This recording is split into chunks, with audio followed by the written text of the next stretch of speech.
Na-experience mo naman na meron kang nakasagutan sa ano, sa workplace? Workplace? Mm.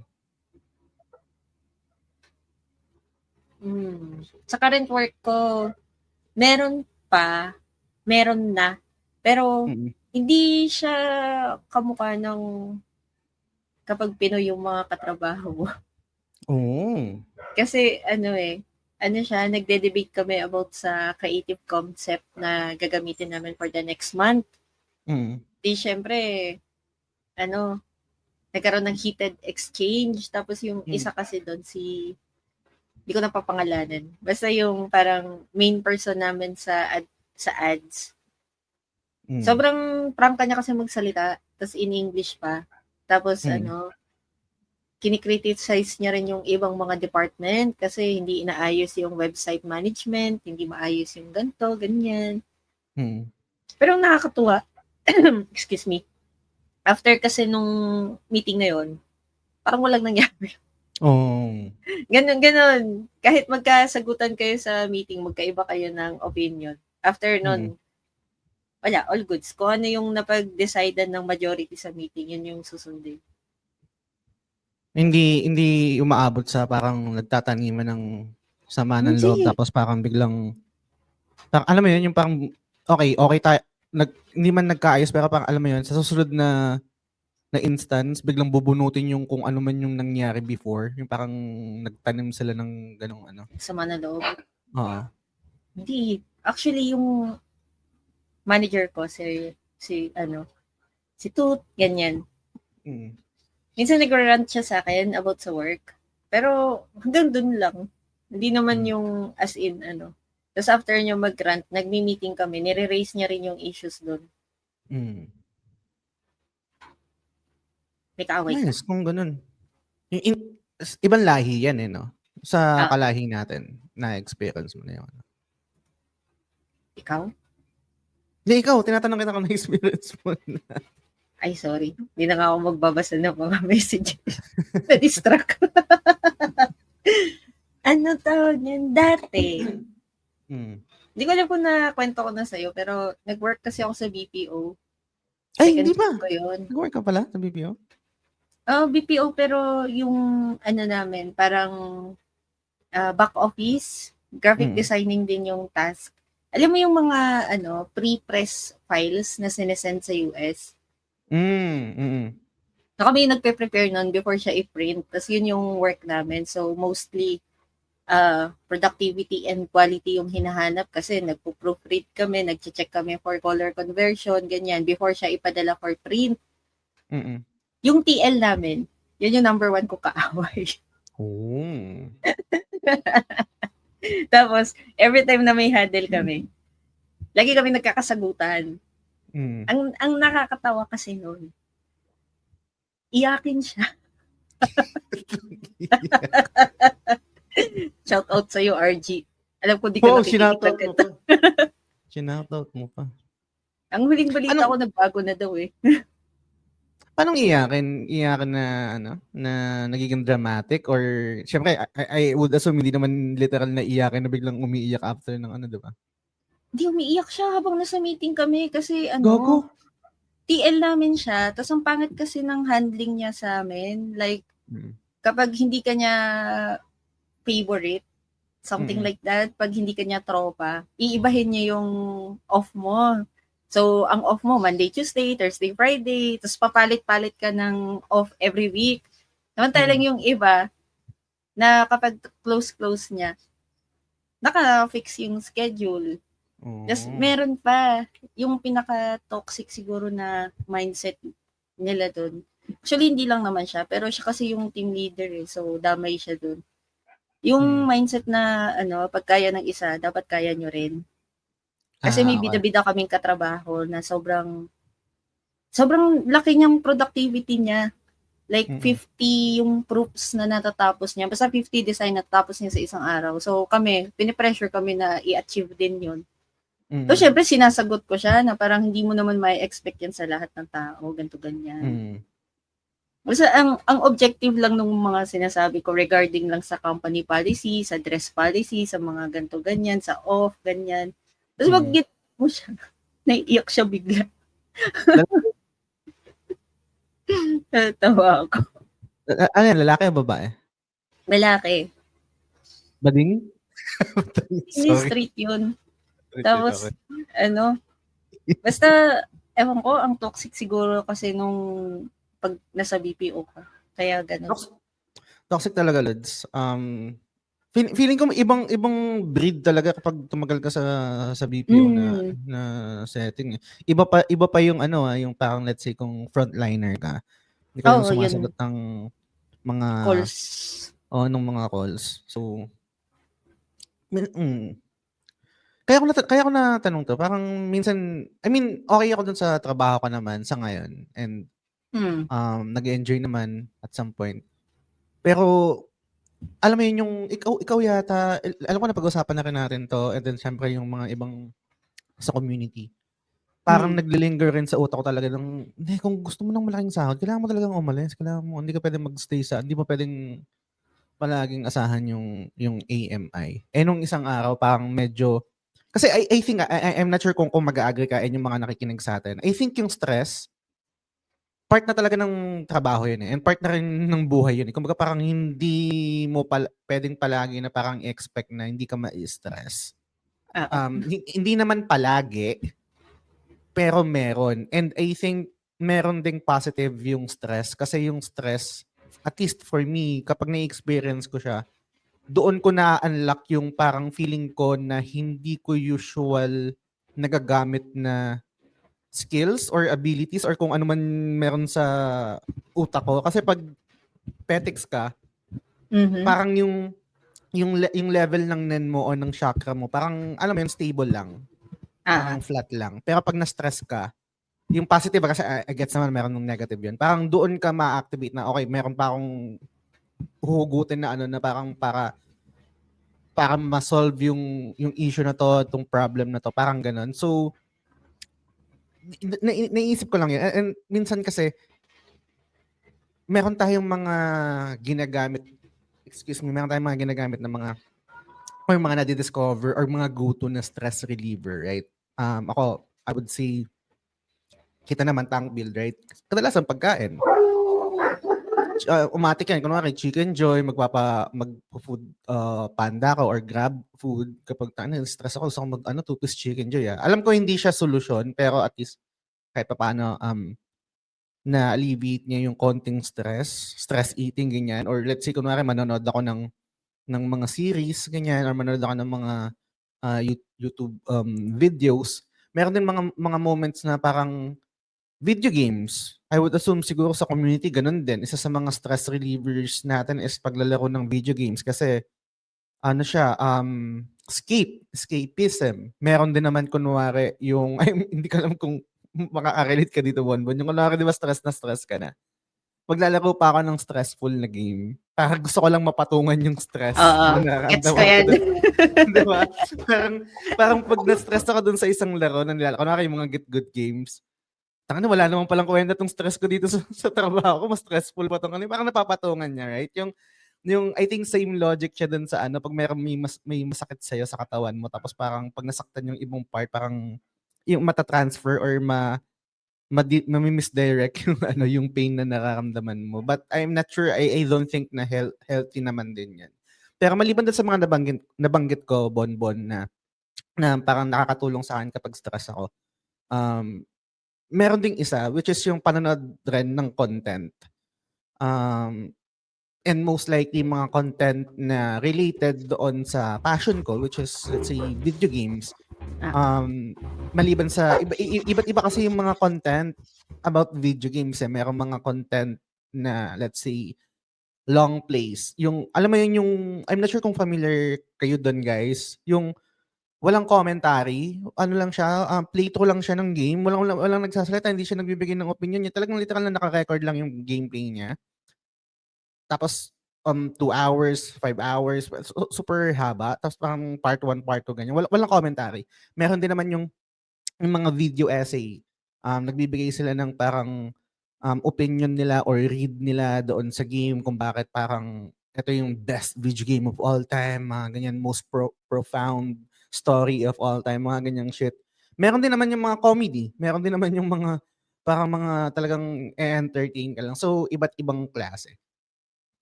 That being said, naisip ko pag-usapan namin ni Bonbon yun dito sa episode na 'to. Mga go-to or let's say mga favorite video game content creators na pina-follow namin. Actually inspired, naisip ko 'tong topic na 'to nung recently kasi nabanggit ni Bonbon nung last episode namin dun sa Bayot episode na uuwi si Dino Cornel dito sa sa Pilipinas.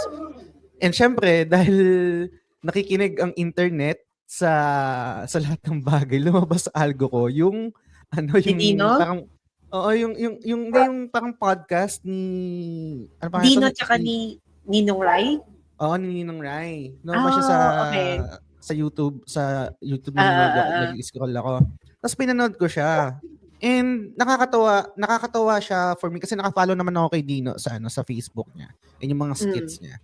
Nakakatawa lang na makita si Dino on a different light. Yung parang hindi ko sure kung alam ng mga tao kung or gets naman yun or parang matic na yun. Personal lang naman kasi ni Dino kung ano yung mga pinaggagawa niya dun saan niya. Sa Facebook niya, sa Reels niya, sa TikTok, sa Instagram.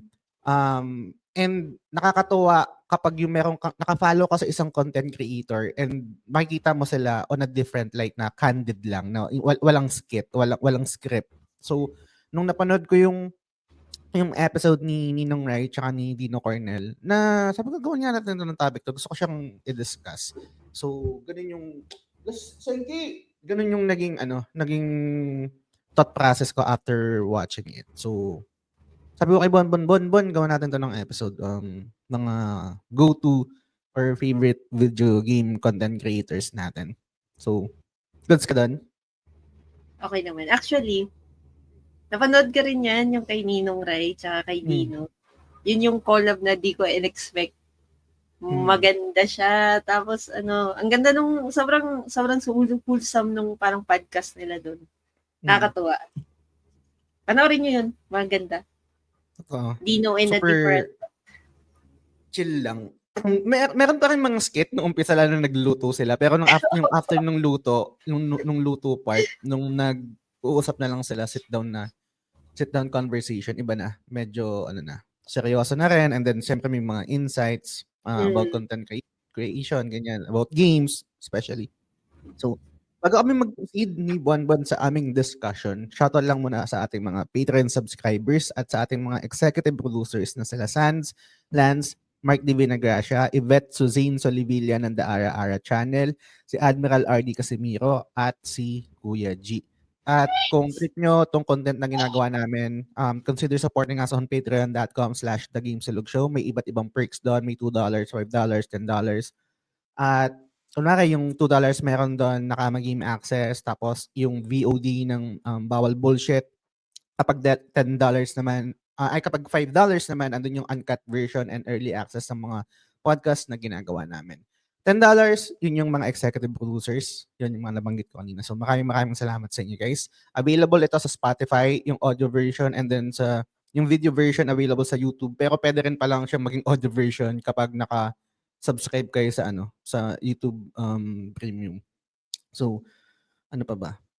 Yun, kung trip yung panoorin yung BBS, yung Bawal Bullshit ng live, nire-record namin siya ng live sa Discord. So, join na lang kayo sa Discord server ng The Game Silog Show. So, yun. Hindi kita nakamusta, Bonbon? Kamusta ka pala? Anong balita sa'yo? Since nung last recording natin. May emergency kami ngayon sa bahay. May pusa ako na nakakateter tsaka nakaswero ngayon dito. Bakit? Ano nangyari? Di makaihi. Tapos dinala namin agad sa vet. So, ayun. Nakakateter siya. May urine output naman na.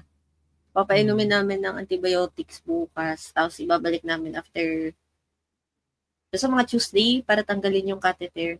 Malakas naman na siya pero nandito nakakulong. Doon sa Anong naging sa tingin nyo naging cause sa kinakain? May hina sa tubig, ganyan? Sa cat food, so baka magpalit kami, hindi na kami magmonelo. Kasi may pusa na kami na nagkasakit eh. Alam mo, hindi ko alam kung serendipitous o nagkataon lang. Kakapalit ko lang din. Nagpalit ako. I mean, no bashing or kung ano man sa Monelo kasi for the Ah, longest time Monelo din naman yung gamit ko. And I think dun tumaba sila Miyaka, sila ah, Zenki. Pero after siguro I think safe to say na I'm not sure kung mag-aagree yung mga pet owners rin. Parang ang nare-realize ko since having pets, at least 6 months siguro ang magandang transition ng pagpapalit ng pagkain din. Kasi after nun yung sa Monelo, ngayon nagpalit ako nag-ano ako ngayon ano 'to, Smart Heart ba yun? Basta something Smart Heart. Oh, oo. Yun yung gamit ko ngayon and nung 6 months na kasi ng duration na pinapakain ko sila ng Monelo, napapansin ko hindi na nila nauubos, may mga natitira-tira na.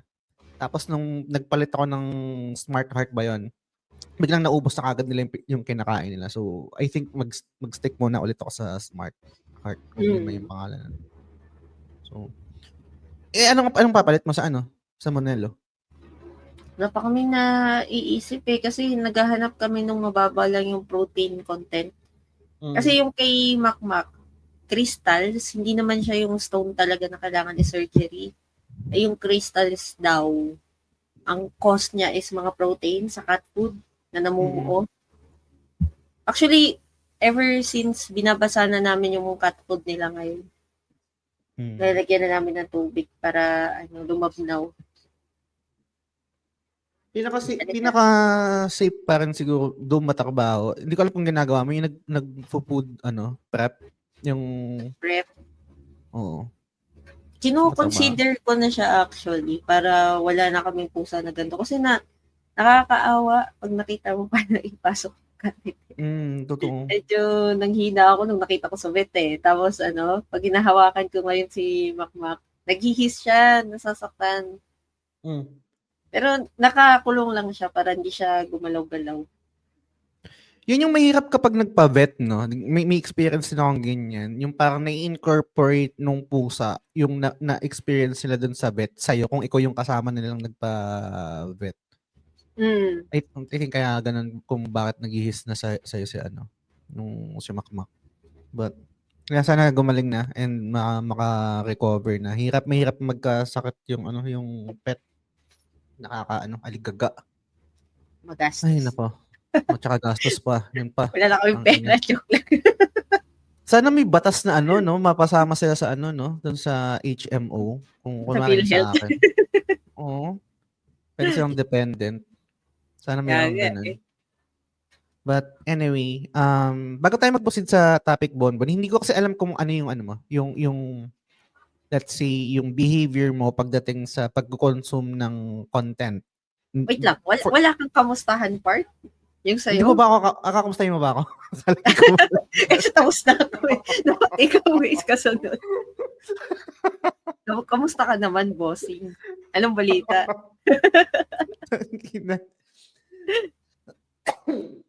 Okay naman. Ang tawag dito, medyo busy sa trabaho and sa games. Yun nga, nabanggit ko dun sa pre-show na na nagbabalak na ako ng bumalik sa Taguig kasi dito ako nakatira, nag-stay ngayon sa Antipolo and napapadalas kasi yung on-site ko. And parang gusto ko rin ng paradigm shift. And maliban sa paradigm shift, main reason is para sige, kukwento ko na lang din. Siyempre malayo ako sa parents ko. Yung ermats ko tsaka yung lola ko tsaka yung lolo ko, siyempre mga matatanda na yun. And minsan, ang hirap kapag may mga emergency tapos malayo ako. Wala ako sa malapit. So at least kapag kasama ko sila, kung ano man mangyari na ako noon, malapit lang ako. Ang hirap rumisponde kapag malayo And syempre, maliban doon, mga matatanda na rin sila. And syempre, alam naman natin yung buhay, right? So, at least ma-spend ko yung time na malapit sa kanila. Kahit sabihin natin na hindi naman ako bababa ng kwarto, nasa kwarto lang ako. At least nandun ako sa malapit lang din sa kanila. Compared kapag ganito na malayo talaga ako na nasa Antipolo ko. Maliban doon, wala namang ibang ganap. Yun lang yung walang masyadong interesting na nangyari. maliban lang doon sa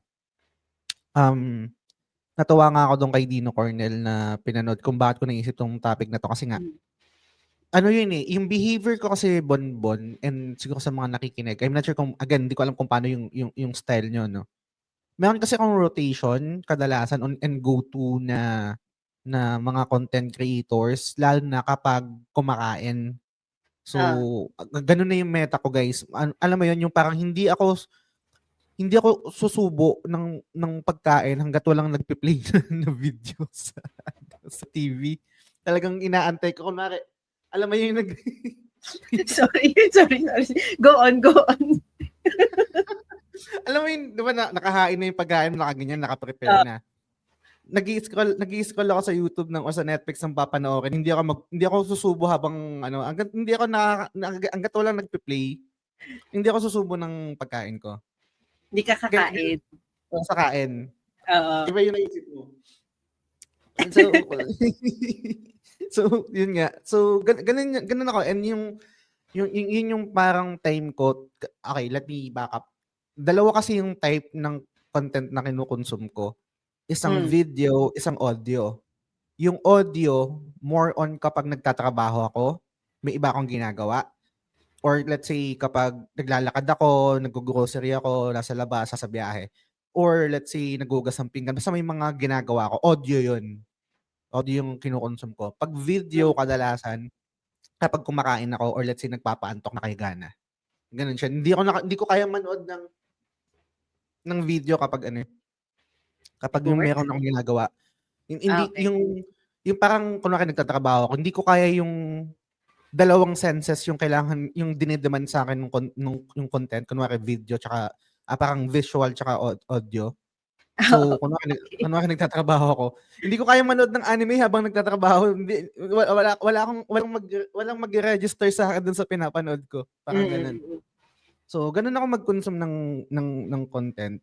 And gusto ko malaman, ikaw, paano ka ba? Paano ka mag-consume? And nagko-consume ka ba ng content? Kasi ako, alam ko lang sa'yo, the usual, mahilig kang mag-watch party.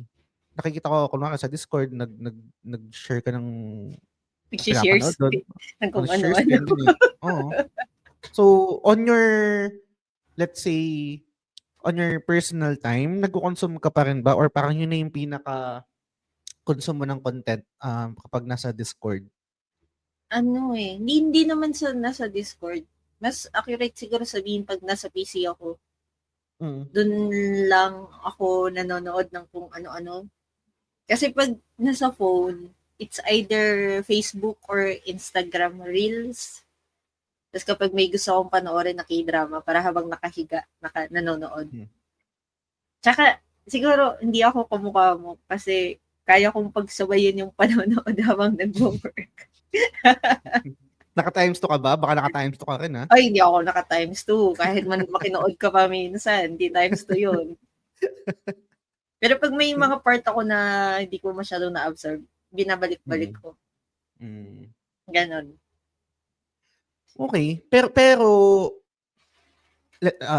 gusto kong establish kung yung behaviors natin. Ano ba yun? Parang feeling ko kasi may mali na sa akin dahil yung guys sabi ko kanina, hindi ko na kayang kumain ng parang mga kapatid ko, ganyan din sila ngayon. Tapos pati yung papa ko natuto na sa kanila. Habang kumakain kami, yung cellphone may may pinapanood. Let's lapit ka konti sa mic, sorry, humihina. Ay, lumiliyad na ako. Ano yun? Tawag yan? Attention span, siguro? Or siguro, Lods, yung parang feeling ko sayang yung oras kapag may kaya kang ibang gawin habang may ginagawa ka. Mali ba yan? Kasi, hindi ba? firm believer kasi ako na dapat pag kumakain ka, kakain ka lang eh. Wala kang ibang activity. Kunwari dito sa kwarto ko, bihira lang ako kumain dito. Like, nagsasnacks ako dito, pero sobrang bihira. Pag kumakain ako, di talaga ako cellphone. Kaya yung dalawa kong kapatid, nagsasabihan ko, pag habang kumakain kami, yung iPad nandun sa lamesa, nanonood ng anime. Kasi yung papa ko, nag-play ng kung ano-anong reels, pinapatay ko eh. Ang malala sa akin, nakakahiyamang i-admit, Oh, kahit kunwari lalabas ako, kunwari nasa food court ako, ganun hahanap din ako ng ginagawa. itatayo ko yung cellphone ko.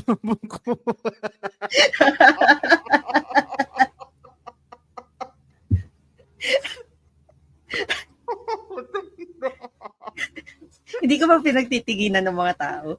Wala na akong pakialam sa kanila, gago ba sila?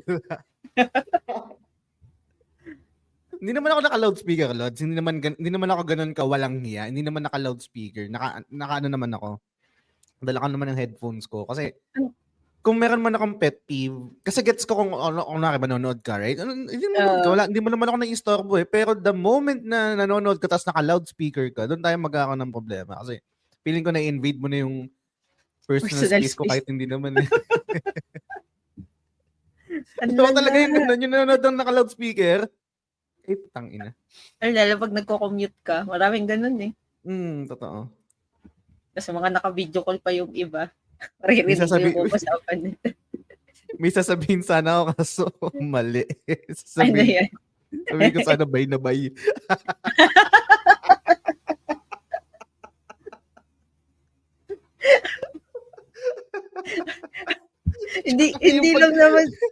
Hindi lang naman sila yung gumagawa, no? Oo nga, kaya nga lang. Tapos yung pag naano ng telepono, ginagawang walkie-talkie yung, hello? Nandito na ako sa ano, hello? Tapos naka-loudspeaker yung telepono.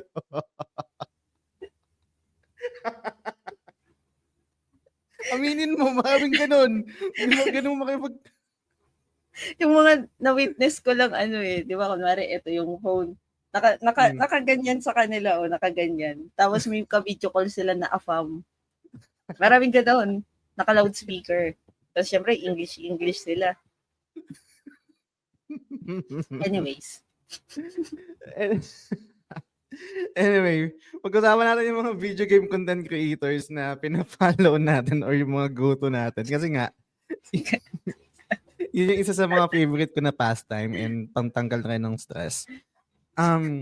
Batuhan mo ako ng isa, Bonbon. Wala akong idea kung anong ganap mo sa ganitong bagay. Kasi, una curious rin ako. And, meron akong prejudice na I think na I'm not sure kung valid and you can correct me. Oh. Bilang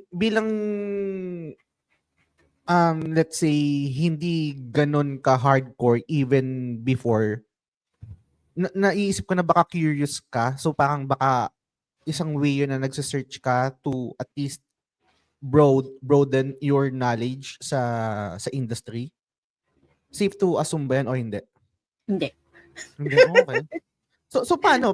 Anong yung drive mo to watch video game content creators? Is it more on entertainment lang? Wala yung parang side na gusto mo ring matuto or parang may makuwang knowledge sa kanila? Depende kasi usually pag nagse-search ako ng mga gaming related, it's either nilalaro ko yun, tapos may kailangan akong malaman. Kasi mostly ng mga sinesearch ko, mga tutorial, mga how to beat this dungeon, mga ganyan. O kaya how to play as a beginner, mga ganon.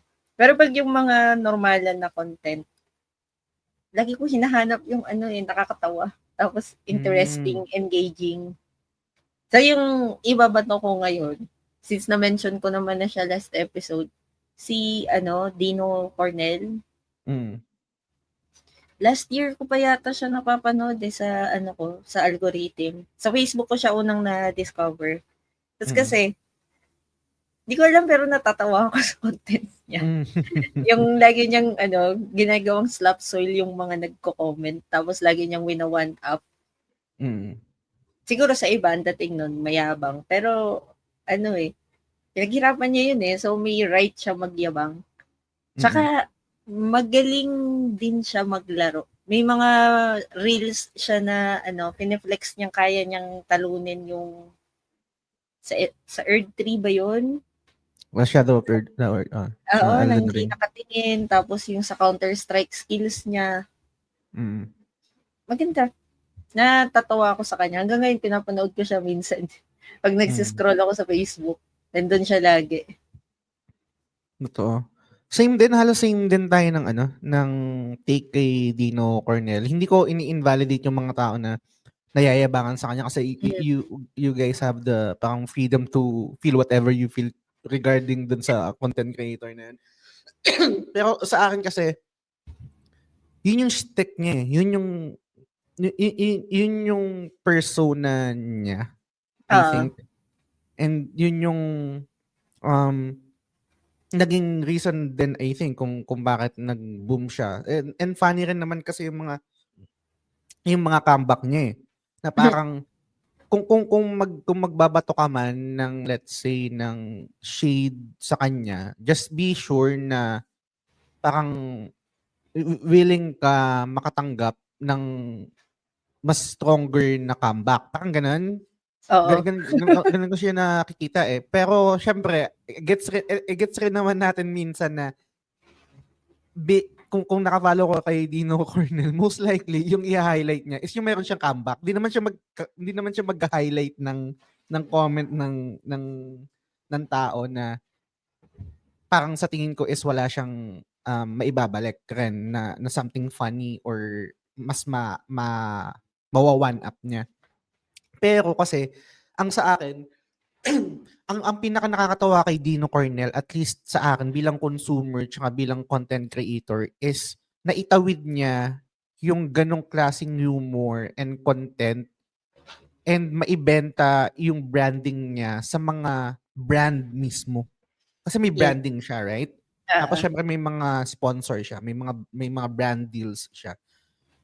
Hindi ko naman sinasabi na hindi yun imposible, pero commendable na naibenta niya yung sarili niya sa mga brands. Tapos ganun yung style niya. Kasi most likely, yung mga brands, meron din silang mga image na pinoprotektahan, right? Meron silang mga, let's say, I forgot ko anong tawag doon sa mga brands, yung parang mga checklist na parang, okay, hindi mo pwedeng gawin to, hindi mo pwedeng sabihin to, hindi siya aligned dun sa image ng brand namin. Most likely, may mga ganun yung brands eh.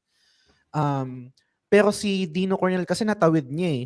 And I think siguro maliban sa naitawid niya or nabenta niya yung brand niya, siguro dahil rin siguro sa reach. Kasi maliban dun sa reach ni Dino Cornel, iba kasi yung most likely ang nakikita natin as a consumer is yung views, right? Yung let's say 10 million views.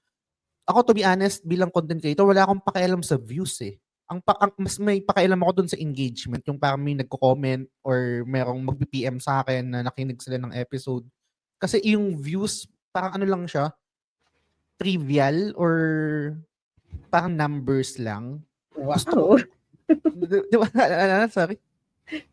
Go lang, nagre-react lang ako. Oo, parang mas gusto ko kasi kay Dino, ang dami talaga nagko-comment, right? And alam ko nabanggit ko sa iyo yun dito sa isang episode yata, or hindi ko alam kung sa inuman, na parang nung binabato yung mga post ko ni Facebook sa iba't ibang let's say sa West, let's say mga Americans or taga US or sa iba man, hindi lang sa Pinoy, nakikita ko yung formula. Parang natututo ako dun sa formula, pero hindi ko siya fully ine-embrace kasi hindi ko naman din goal yun, which is yung mga rage bait. Yung kunwari meron ako recent post na is this considered as cheese? Tungkol sa Silk Song. Meron akong reels na pinost na ganun. Alam ko naman yung sagot doon, hindi cheese yun. Pero kailangan kong sinubukan ko or parang intentionally tinanong ko yun kasi alam ko na mag-i-engage yung tao doon sa tanong na yun. Kahit alam ko na yung sagot.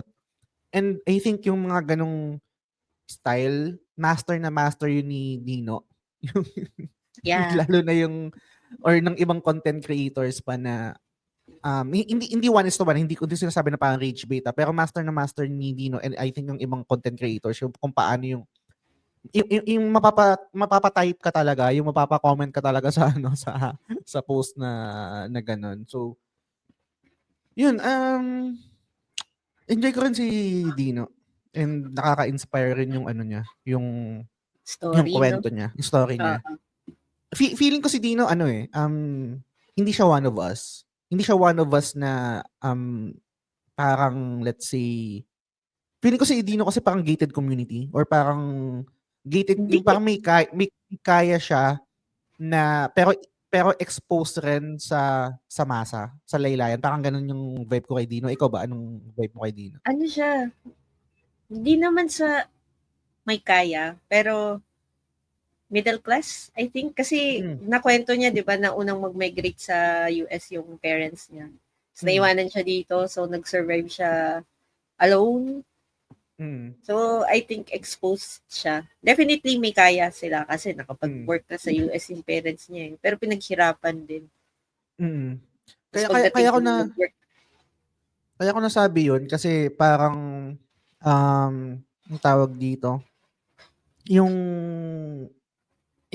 kasi makikita mo sa tao, makikita or mafe-feel mo dun sa tao kapag yung trying to fit in na parang tangina, you're not one of us, parang ganyan. Pero siya kasi alam niya yung computer shop culture, Oo, alam niya oo. yung 'di ba, yung parang nandun siya nung time na yun. And ang pinaka dun sa episode nila ni Ninong Rai na sinabi na line ni Dino Cornel is yung kung bakit siya sinuportahan nung parents niya. Kasi guys, hindi ko alam, lalo na sa mga parents, hindi ko alam kung okay kayo dun sa approach na yun, which is yung reward system na parang merong moment doon na maganda yung scores, yung grades ni Dino, tapos inoperan siya ng nanay niya yata o ng tatay niya na gusto mo bang umabsent?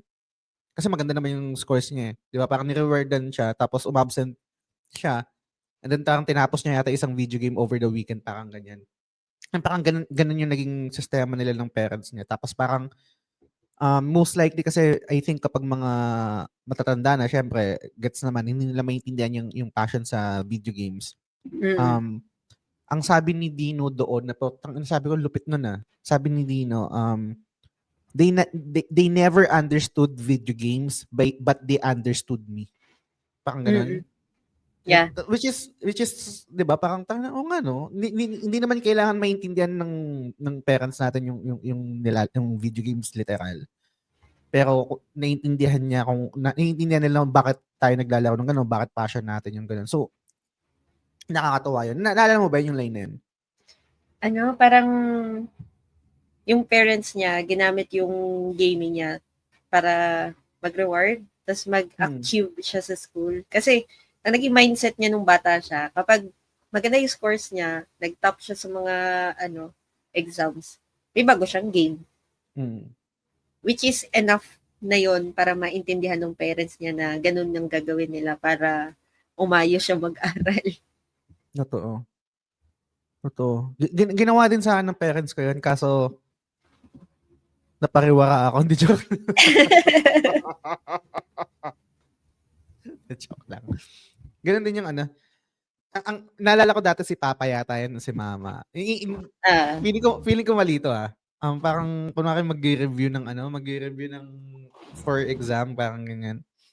Tapos syempre, ang isip ko nandun sa video games. Ang ginagawa ni Papa yata o ni Mama, sige nga, maglaro ka muna para mawala. Kasi hindi ako makakapag-focus dun sa nare-review ko kung ang puro isip ko is video games. So ang ginagawa nila, sige, maglaro ka muna. After mo maglaro, mag-focus na tayo sa sa review parang ganun.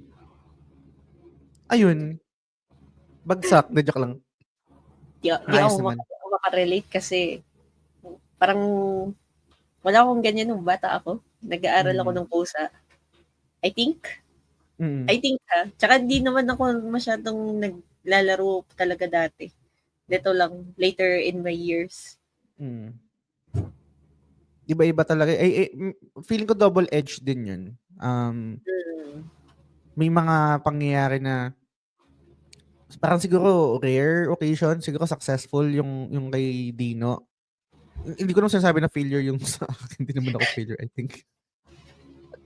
Ano lang siguro, nabanggit niya rin to dun sa episode nila ni Ninong Rai. Parang maswerte nga sila kasi supportive yung environment nila sa passion. Tapos, in-explain niya rin kasi dun bakit hindi niya pinush yung content creation nung nasa Pinas siya.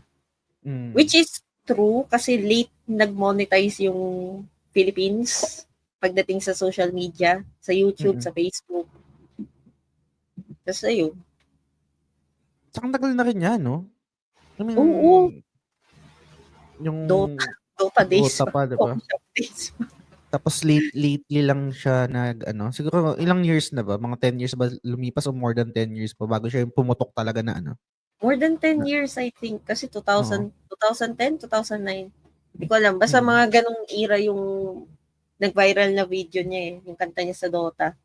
Tapos parang Mm. sumikat lang siya nitong pandemic sa TikTok. Tapos Mm. nag-spill over na sa Facebook, sa IG, tapos sa YouTube. Kasi Sarap. yung gusto ko lang din erase. Nakakatuwa yung content niya na yung takot siya sa asawa niya. May collab Mm. sila nun ni Eri Neiman eh. Mga Mm. takus. Tapos sa Wars. Mm. Nakakatawa nga yun. Ang final boss ay ang kanyang misis at yung anak niya ngayon. Yeah. Dalawa na. Dalawa na Na, yung niya. napanood mo ba yung ni-review niya yung setup ni Bam Aquino? 2.5. Pero ang galing niya maglaro Di nanalo sa kanya si Bam Aquino eh. Oo nga.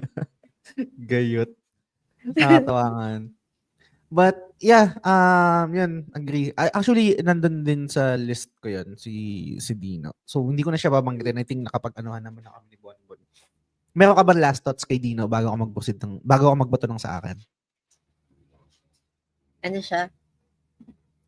Sorry, may pusang pumalo. Goods lang. I think for most of the girls, ideal guy. I think. Most of the Sorry? Most of the girls. Oo. Ay, parang sa akin lang naman to. Opinion ko lang naman to. Pero feeling ko, medyo ideal guy si Dino kasi provider while having his passion. Kumbaga, nerd siya. Ultimate nerd. Ang dami niyang collection. Pero priority niya pa rin yung family niya. Good mindset. Nice. Agree. Parang lungkot ng agree. Hindi kasi 'di ba may ibang mga lulong sa paglalaro tapos napapabayaan yung responsibility nila sa pamilya.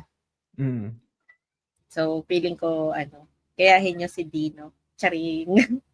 Totoo naman 'yan. I think na-villainize lang naman talaga yung video games kapag nagiging factor yun kung ba't hindi mo nagagawa yung responsibilities mo.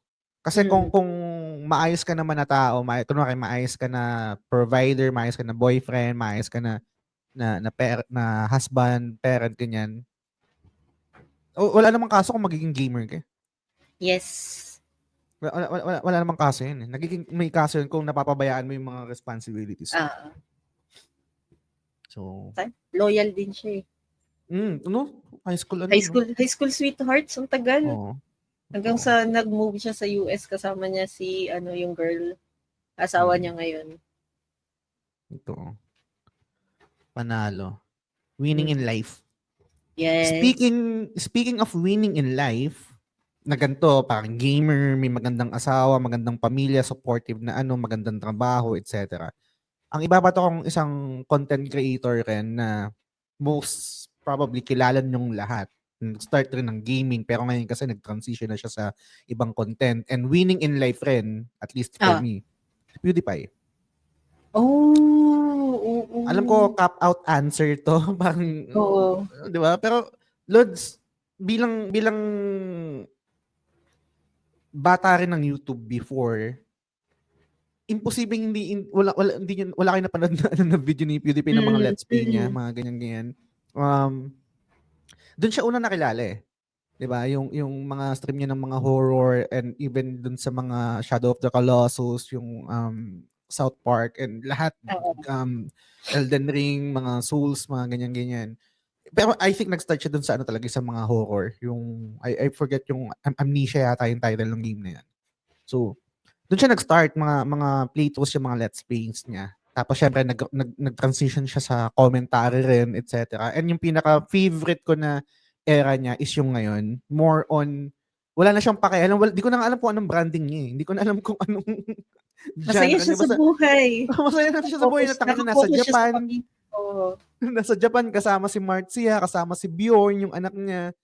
Nagbo-vlog kung ano yung mga ganap nila, ganyan. Tapos minsan nag-video rin siya nag-create siya nag-assemble siya ng PC. Alam mo yun? Ewan ko, parang nakakatuwa na makita siya, makita, hindi ako ganun ka-hardcore fan rin naman ni PewDiePie. Hindi naman siya parang yung lahat, lagi ako nakatutok dun sa lahat ng era niya. Ang natutukan ko sa kanyang era niya is yung Let's Play era niya, tapos konti nung commentary, and then yung lastly yung ngayon na lang. Yung more on mga vlog niya kasama si Marcia. Ang nakakatawa pa dun minsan pag, I mean, hindi ko alam kung anong panawanag doon, kung nanonood kayo ng mga vlog niya, napaka-rare lang ipakita si Marcia. Parang kadalasan parang nasa background lang si Marcia. Hindi ko alam kung bakit ganun, or hindi ko alam kung gusto lang ni Marcia na maging private. Pero pinapakita rin naman, pero super dalang lang. Ang laging nakafocus is siya, hindi man siya si Bjorn yung anak niya.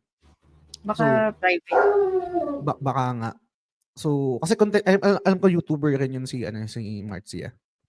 Pero yun, parang nakakatuwa lang. Yung feeling kasi na siguro ito yung tinatawag na ano yung para social ba yun? Ganun ba yung ano nun? Na parang hindi ko naman kilala si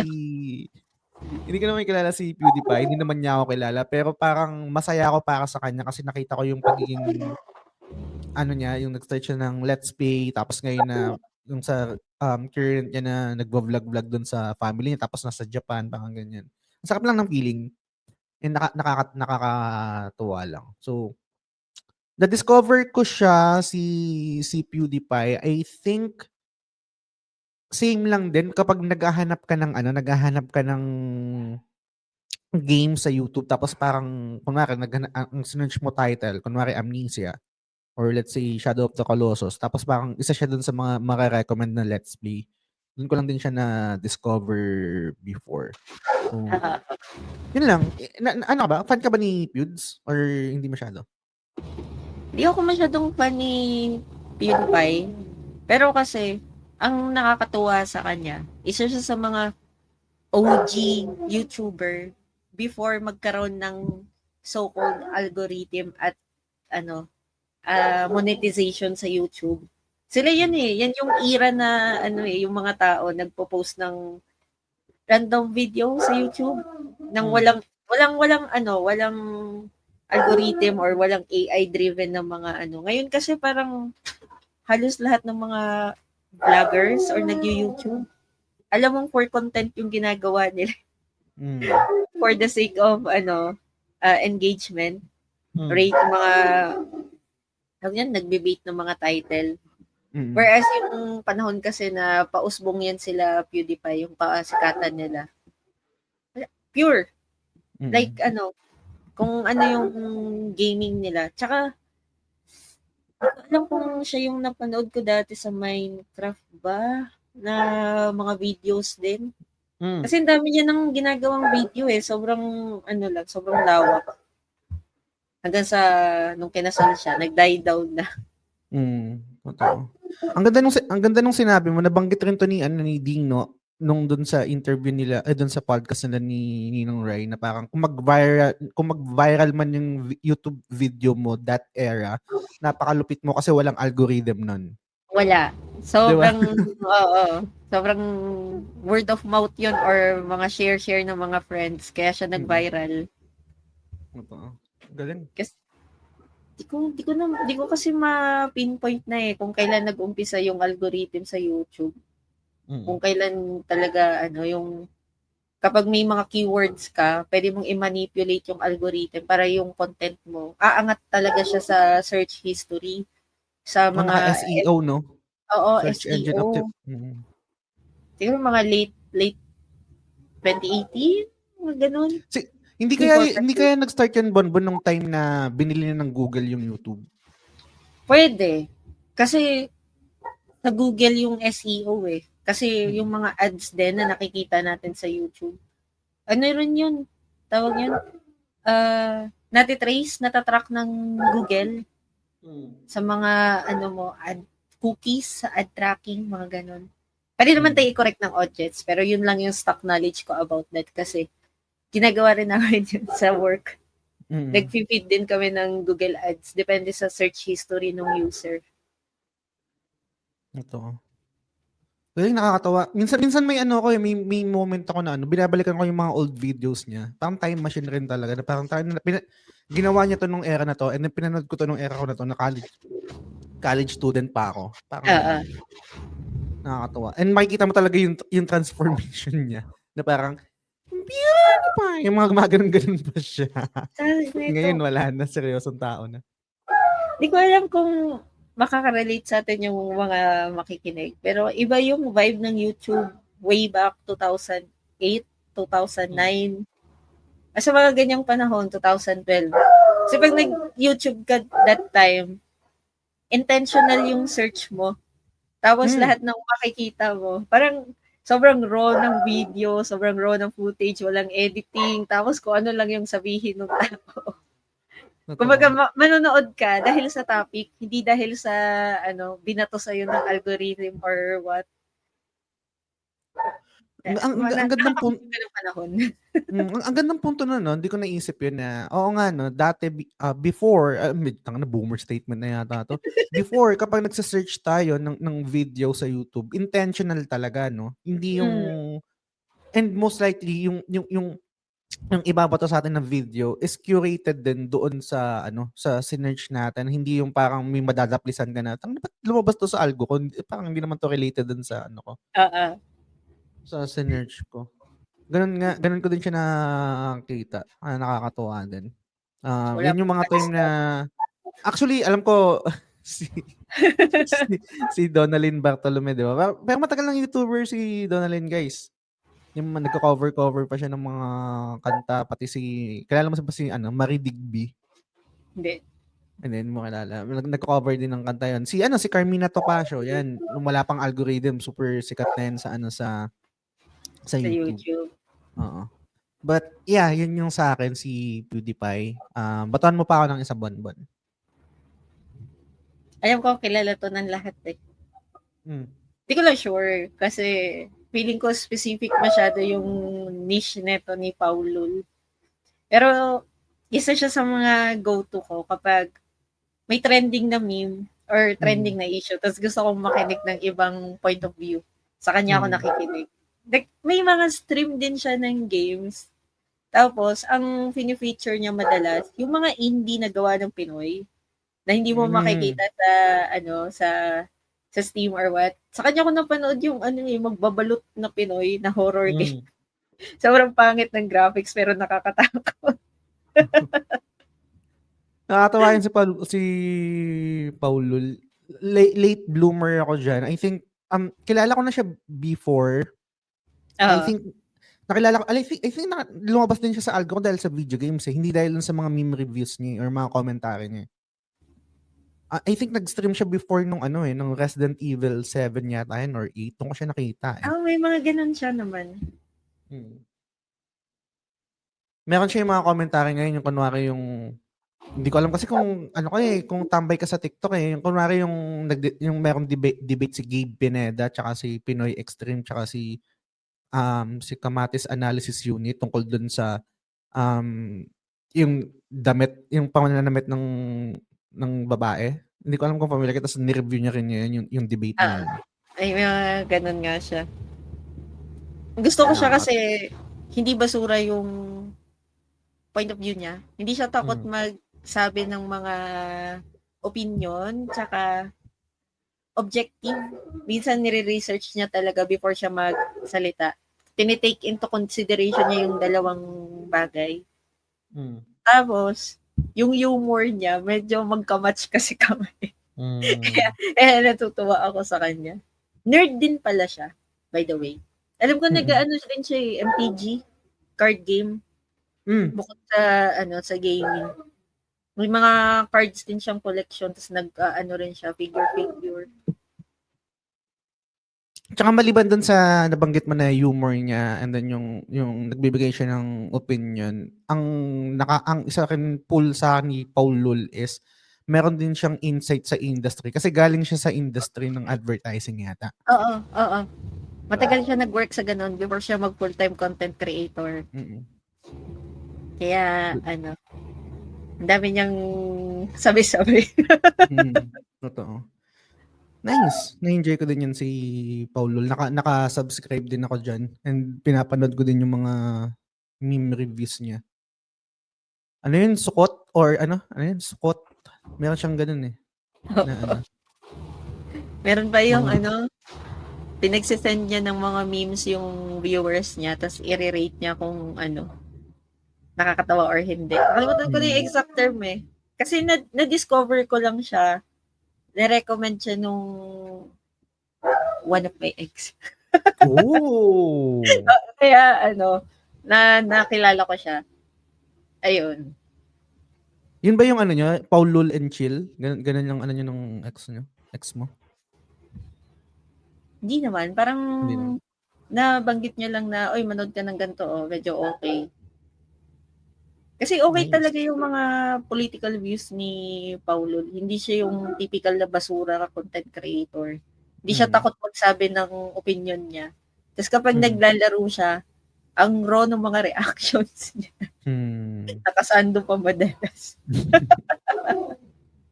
Gusto ko nga bumili ng merch na meron siya yung ano, yung parang jacket na ano, na nakikita kong suot niya palagi sa mga videos niya. Good shit. Paul Lul. Maganda rin yung mga edits ng video niya. Totoo.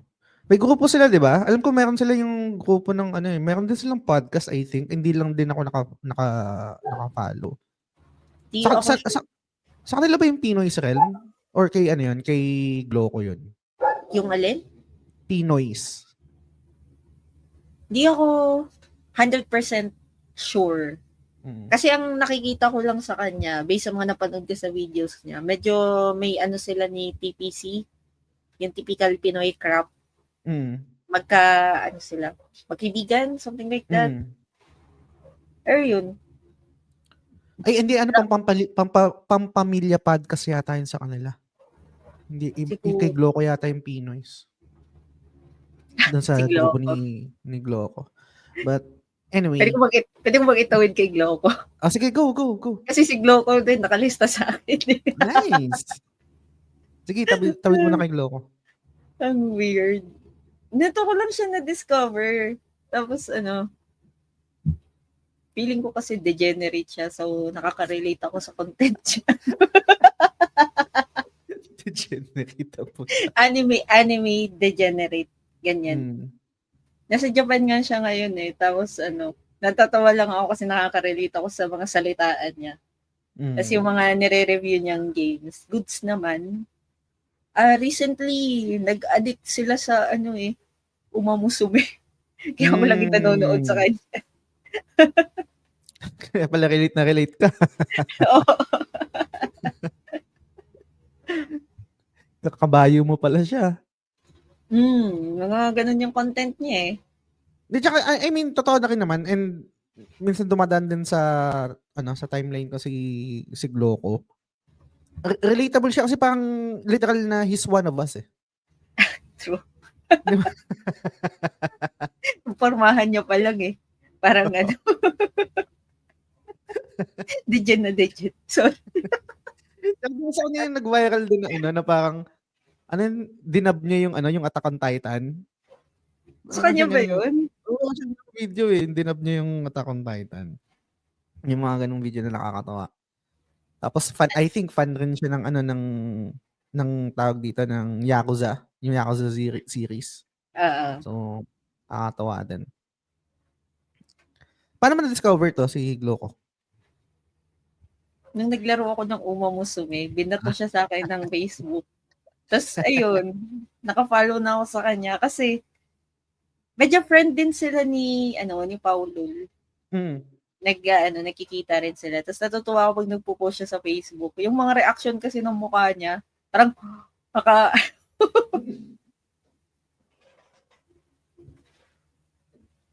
Lapit yan. Okay Glow naman. Ngayon kasi puro umamusume yung content niya, kaya kabayos. Kabayo. Ano Ganun yung content niya ngayon eh. Kaya nakasubscribe ako sa kanya dahil doon. Nice. Tsaka ano din yun yung ewan ko, hindi rin naman kasi ako ganun naka-follow kay Gloco. Pero pag lumalabas siya sa feed ko, parang paano na rin siya, no? Parang yung, hindi pa resign eh. Ano bang term dito? Kasi alam ko siya lilipat, mag-migrate yata siya sa ibang bansa. Tama ba? Parang may nabasa akong post niya na ganun eh. Tapos ngayon gaya ng sabi mo, nasa Japan siya. 1 month lang siya sa Japan. This month, nasa Japan siya ng 1 buwan. Tapos, kasi engaged na siya. So, baka nga mag-migrate sila pag nagpakasal na sila ng girlfriend niya. Long term din yun. Tsaka gets niya yung nakakatawa talaga sa kanya is gets niya yung kultura ng anime tsaka ng games. May iba kasi na hindi naman ako mag-name names, no? Pero may iba kasi na parang hindi ka relatable. Hindi kita maintindihan. Tawag nito. Isa pa sa plus points kay Gloco, minsan yung mga fini-feature niyang games, hindi ganun ka mainstream. Like, pinapasikat niya. Kunwari, umamusume. Magugulat ka na lang nandun sa page niya. Tapos, yung mukha niya, nandun lang naka-react. Ganyan. Totoo. Good shit. Quality. Yeah. Pinoy Pride #. Degenerate. Ay, sorry. Degenerate. Yun yung nakakatawa sa talaga. Yun yung I think isang pinaka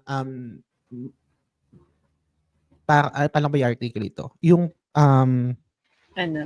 important na ingredient, at least for me bilang consumer, is yung relatable. Yung maramdaman ko na he's one of us, yung parang ganun. Maliban, syempre, iba lang yung, siguro, di ko alam, correct me if I'm wrong, kasi hindi ako ganun ka well-versed kay Gloco. Meron kasing parang, yung iba baka ma-intimidate kasi parang kadalasan di ba naging English siya? Pero I think ganun lang siya kasi para mas malawak yung reach, not necessarily alta siya or parang may ganung notion kasi pag Inglesero ka sa ibang tao pero hindi ramdam ko pa rin na na parang he's one of us Oo gets niya, alam niya kasi yung kultura, alam niya yung mga memes, alam niya yung yung mga games na lalaro niya. Gets niya talaga. Pati yung yung pormahan niya. Alam na alam mong fellow degenerate. Horse enjoyer. Meron siya sa kanya ko ba nakita yan o ibang content creator yun? Baka kay TPC yata yan or hindi ko na ma-recall, sorry. Pero parang nagustuhan niya yung yung free ren. Siya ba yun? Na parang ito yata yun, fan din siya ng free ren. Yung mga diba, anime na gusto niya. Mga slow-mo. Like yung Yuzura Camping. Basta mga ganun. Pero okay din. Kahit di kami pareho ng taste sa anime. Sa gaming naman, goods. Okay lang naman din yung ganun. I mean, ewan ko, depende depende sa'yo, Bonbon, and siguro sa mga nakikinig sa atin. I think merong crowd or may population ng mga consumer or mga let's say mga manonood na the moment na iba yung opinion nung content creator, hindi nag-a-align or parang kunwari ganun, gusto yung free ren, ikaw hindi mo gusto. Automatic parang ine-X out na nila. Ako kasi hindi ganun. Pwede ba ako mag-transition doon sa isa kong content creator na ibabato ko? Oo, sige. Related lang. Kasi itong tao na to, karamihan ng sinasabi na ito, hindi ako nag-a-agree. Minsan naiinis nga ako, minsan natitrigger ako. Kung meron siyang mga take na, sa kanya ko unang narinig na sabi niya na, hindi naman daw ganun kagandahan yung Final Fantasy X. Yung Final Fantasy X is yun my favorite Final Fantasy of all time. Arguably the best Final Fantasy of all time, at least for me. Pero sabi niya hindi na daw Final Fantasy yun, parang ganyan. Si Colin Moriarty, yung tinutukoy ko. Alam ko hindi mo kilala yung Bonbon and tsaka yung mga nakikinig sa atin. So content creator siya sa States, sa US. Nag-start siya nag-start siya as editor. Nag-start yung career niya, let me back up. Nag-start yung career niya as a game facts guides writer. Nagsusulat siya ng ng mga walkthrough ng guide sa game facts. From there, doon siya na-discover ng IGN, parang kinuha siya as intern na tagagawa ng guide. JRPG guy rin kasi to si Colin. And then after niyang maging intern sa IGN, na-hire siya as editor, as a writer, ganyan. And then after ng IGN stint nila, yung mga kasama nila doon, sila Greg Miller, sila Tim Gettys, etc. Umalis sila, nag-resign sila at nagtayo sila ng sariling company na Kinda Funny, na I can argue isa sa mga influential na company na nag-start ng tawag dito ng fan-supported na content. So ito yung kasagsagan ng Patreon. Hindi ko sinasabi na sila yung nag-umpisa ng Patreon kasi hindi naman. Maraming industry na I think na Patreon yung mismong business model nila, pero at least sa gaming industry, dun sa mga game journalists na parang umalis sila dun sa sa traditional and naging independent sila. Yung nagtayo sila ng Kinda Funny. Kasama niya doon sila Greg Miller, siya sa mga sikat rin na content creator and writer from IGN. And then after nung Kinda Funny, nagkaroon sila ng falling out ng grupo nila. Si Colin kasi conservative, right-leaning. And yung video game industry kasi sa US, kadalasan, for the lack of a better term, medyo echo chamber siya. More on left side, mga Democrats, parang ganyan. So, most likely, masisingle out ka. And merong time doon na nag-tweet si Colin sa Twitter, International Women's Day yata to. Nag-tweet siya ng parang a day without, parang peace and quiet, a day without a woman. Tapos hashtag International Women's Day. So parang kinancel out siya. Wala ba?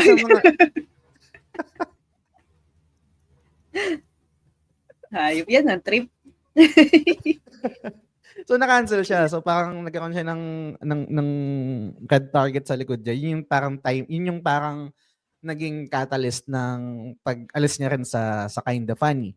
Pero I would argue na talagang marami na talagang even before, marami nang may hindi gusto sa kanya. Maliban sa mga gaming opinions niya, hindi siya gusto dahil sa politics niya. So, pero doon kasi na-discover sa IGN, sa Beyond podcast, and then doon sa Kinda Funny sa PS I Love You XOXO, about PlayStation din yun. And then, ang galing kaya ng name na yun, yung PS I Love You. Kasi yung PS meaning PlayStation. Pero alam mo yung wordplay na But anyway, and mag-best friend sila. Yun lang yung nakakalungkot na part doon. So, sorry baka hindi mo mag-gets bonbon dadaldal ako dito. Kasi best friend sila ni Greg Miller. Tapos parang, tsaka yung mga kasama nila na umalis from IGN going to Kinda Funny. Tapos parang na-throw under the bus siya dahil dun sa tweet niya and yun sa politics niya. Tapos nagtayo siya ng sarili niyang company. Nag-start siya as Colin's Last Stand. Actually, dahil nga dun sa tweet niya, nag-guest siya ni Joe Rogan sa podcast. In-invite siya ni Joe Rogan na mag-guest sa podcast dahil nga dun sa nangyari na issue na yun. But anyway, nagtayo siya ng sarili niya, Colin's Last Stand.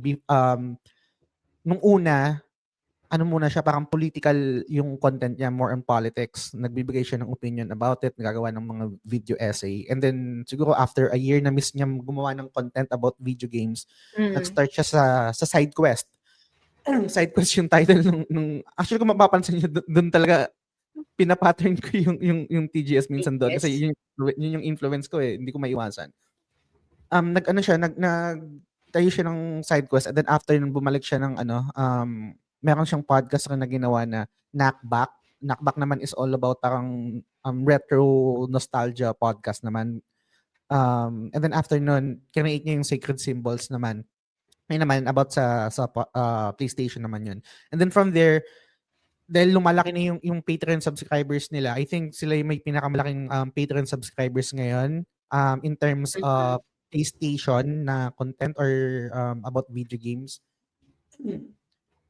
nagkaroon na siya, change nila as Collins Lastan, as Lastan Media kasi company na siya and iba-iba na. Meron sila ngayon na dun sa Lastan Media, meron silang podcast about PlayStation, meron Mhm. silang podcast about Xbox, meron silang podcast about Nintendo, meron silang podcast na Summon Sign. Yung Summon Sign naman is, ito hindi ko to ginaya sa kanila pero nakakatawa na medyo pareho.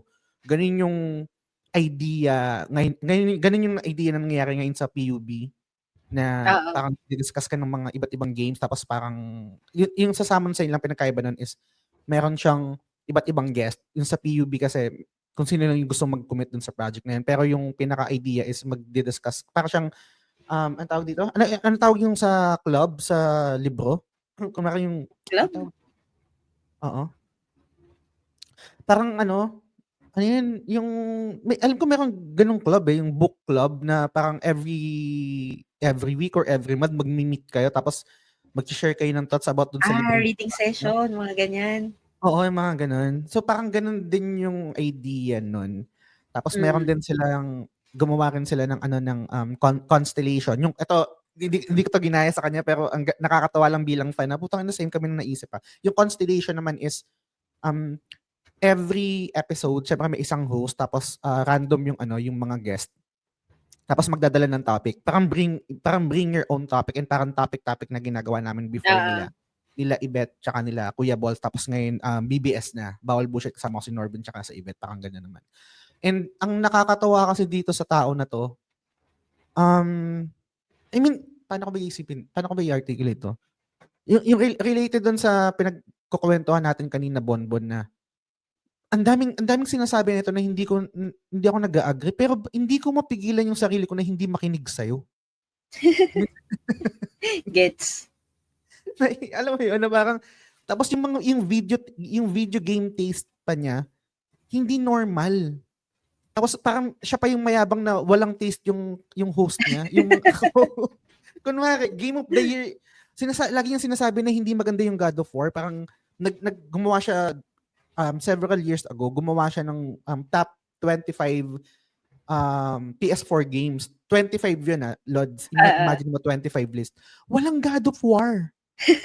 Gaano katabang yung taste mo sa video game para hindi mo ilagay yung God of War doon. But then again, ang rebat niya doon is iba-iba tayo ng taste Hindi ko nagustuhan yung God of War. Ano magagawa ko? Tama naman siya. Ang ganun. Tapos yung mga nakalagay doon na indie na na sinasabi rin, siya rin yung nagsabi na putang na overrated yung yung Clear Obscure. Hindi niya nagustuhan yung Act 2.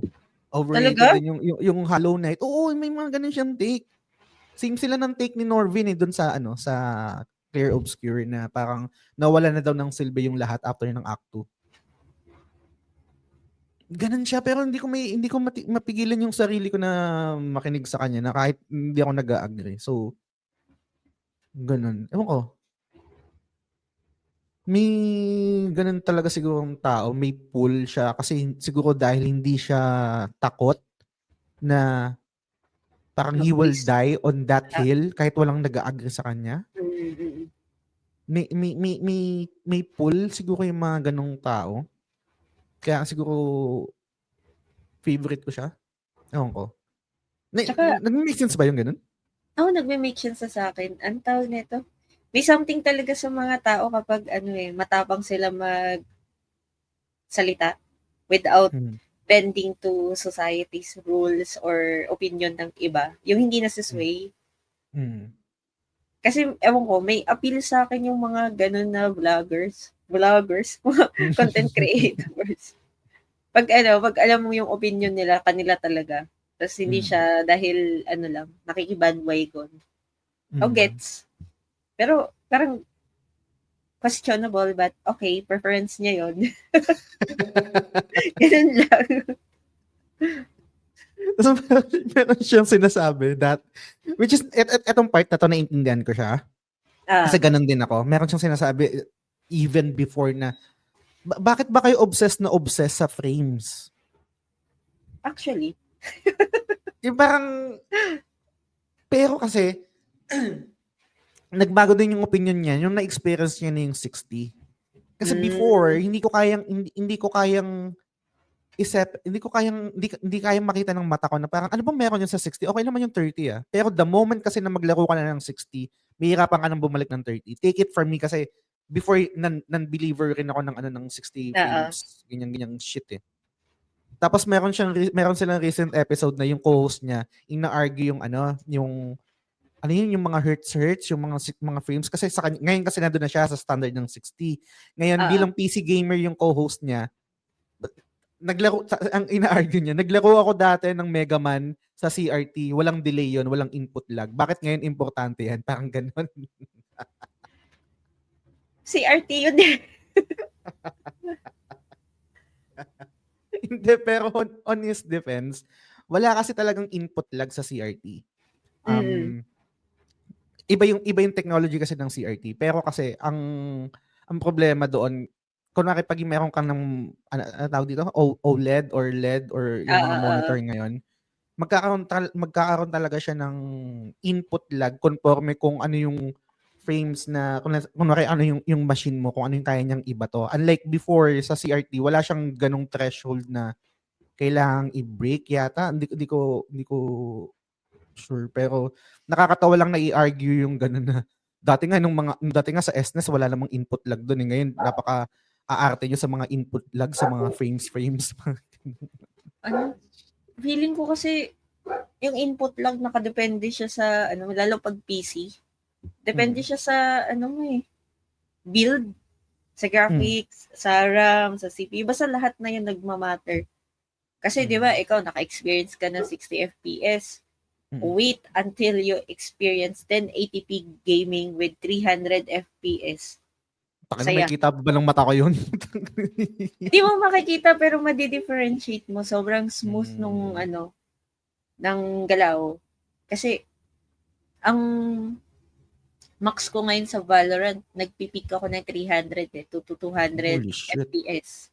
Yung rivals ko, nagdidip ako ng 60 pero consistent 90, 120. Masaya. Iba yung feeling talaga. Ito yung Lods correct mo ako kasi hindi naman ako ganun ka-tech savvy. And okay, basta okay na ako ng 60. Mas gugustuhin ko, to be honest, mas gugustuhin ko yung consistent na frames, let's say 60, kaysa yung tataas tas biglang magdidip naman kasi doon ko na notice yung yung difference niya kapag nagdidip. Pero pag consistent, hindi naman na nanonotice kadalasan ng mata ko yun eh. Correct mo ako dito.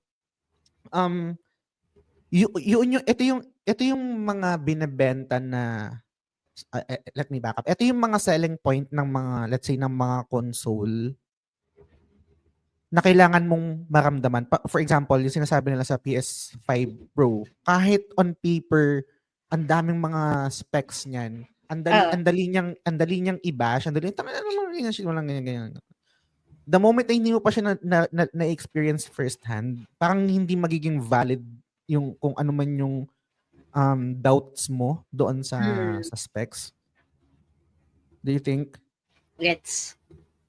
Kasi wala kang point of comparison eh. Na maganda. Pwede rin ganun eh. Ang hirap kasi on paper lang eh, na parang okay, yun yung specs niyan. Pero naramdaman mo ba kung, alam mo yung maramdaman mo talaga mismo while playing that game. Pero, gets ko rin naman na minsan wala rin naman tayong, at least sa akin, wala naman din ako masyadong, dun, problema. Basta 60, consistent, okay na ako. Depende talaga yan. Pag sa preference nung maglalaro. Kung okay sila ng 60 frames. Or gusto nila ng mas mataas. Totoo. Naka 300 frames ka puta, tas sasaksakin ka sa Valorant. Yun. Oo, nangyari sa akin yan. Mga hayop. Meron ka ba dyan, Bonbon, na na handa? Iba ba to? Last na siguro kasi last year ko lang din to pinakinggan eh. Pero like, hindi ko siya consistent na pinapakinggan kapag may gusto lang akong matutunan siguro about sa video games. Si Rasputin. Ano? Rasputin. R-A-Z-B-U-T-E-N. Rasputin. Oh, hindi ko kilala to. Sino to? Anong na to? Gusto ko yung content niya na gaming for a non-gamer. Kasi relatable siya sa akin. Ang context kasi niyan, yung asawa niya, hindi talaga gamer. Siya gamer. So, ang ginawa niya, tinuruan niya maglaro yung asawa niya. Tapos, ine-explain niya na for a non-gamer, itong mga larong to, di siya nagwo-work. Nakaka-relate ako kasi totoo yun na parang like yung isa sa mga mistakes ng wife niya nung naglaro ng Skyrim, hindi ma-identify yung quest marker sa taas, tapos hinahanap yung mga nag-iikot-ikot muna. Nakaka-relate ako kasi at some point, di ba, hindi naman talaga ako gamer. Dito lang din ako natuto. Yung mga ganong content niya, tapos may isa pa doon nung pinatry niya ng Elden Ring yung asawa niya. Nakarelate ako doon. Kasi hirap talaga. Tapos ina-explain niya na for those veteran gamers, parang matik na sa atin na ito yung control, ito yung crouch, ito yung gagawin mo sa ganitong specific area kasi yung mga games, may iisa silang parang pattern na kapag nakapaglaro ka na ng similar genre before, magigets mo siya ngayon. Pag hindi ka naglalaro, first time sa'yo lahat eh. Like yung sa nag-Zelda rin yung asawa niya eh. Tapos ayun nga, mas matagal pa daw yung in-explore sa world kesa dun sa mismong quest. Which nakaka-relate ako kasi ganoon din ako minsan. Kasi yung may nilaro sila na kailangan mag-adjust ng mouse settings, mga masaya siya. Pero I don't think magugustuhan siya ng mga veteran gamers. Siguro kung katulad ko kayo na medyo bago-bago pa, maganda yung content niya na ganun. Yung gaming for non-gamer. Tapos dedicated yun lahat sa asawa niya. Actually, Lods, kung maalala mo, ginamit natin yung reference to eh. Kasi nung sinerch ko siya sa YouTube, napanood ko na to, hindi pa lang ako nakasubscribe. Yung gaming for non-gamer na naalala mo yung first episode ba natin yun? Or, yung first episode. Oo. Kasi nabigay ko na example before na meron ako napanood na YouTube video na for the longest time, gaya ng ina-explain mo, bilang gamer na before, parang nature na sa akin or sa amin na alam kung paano gamitin yung analog stick as a camera controls. Pero try mong ipagamit yan sa hindi gamer. It's either nakatingin sa lupa. Parang same experience kapag unang gumamit ng mouse tapos Valorant or shooter games yung gamit. Hindi nakasentro yung Crosshair. reticle or yung crosshair. 'Di ba parang minsan nakatingala yung sa yung mouse. So, dito. Actually, hanggang ngayon, kapag may mga tinatry akong games, may mga controls na tinatanong ko pa. Kasi hindi ko talaga gets. Kaya yung YouTube history ko madalas, guide siya. Beginner's guide lagi. Kahit yung L3, hanggang ngayon nakakalimutan ko paano pinipindot yun. yung sa analog. Ano ba yung L3? L3, L4. Sir, walang nakasulat na ganun sa controller ko.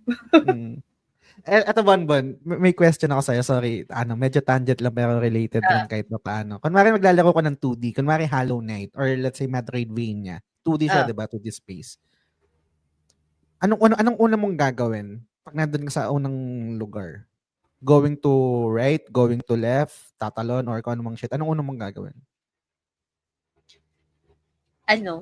Pipindutin ko yung A kasi ite-testing ko kung makakatalon ako. Tapos itatry kong pindutin yung right stick ko kung pwede kong galawin yung camera. Ganun.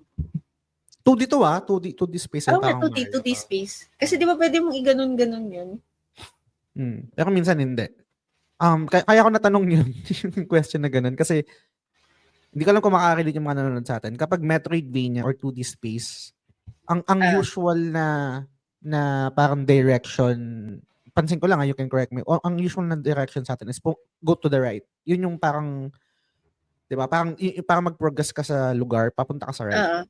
Di ba, pag ganun. Kahit naman sa Mario, di ba, papunta sa right palagi.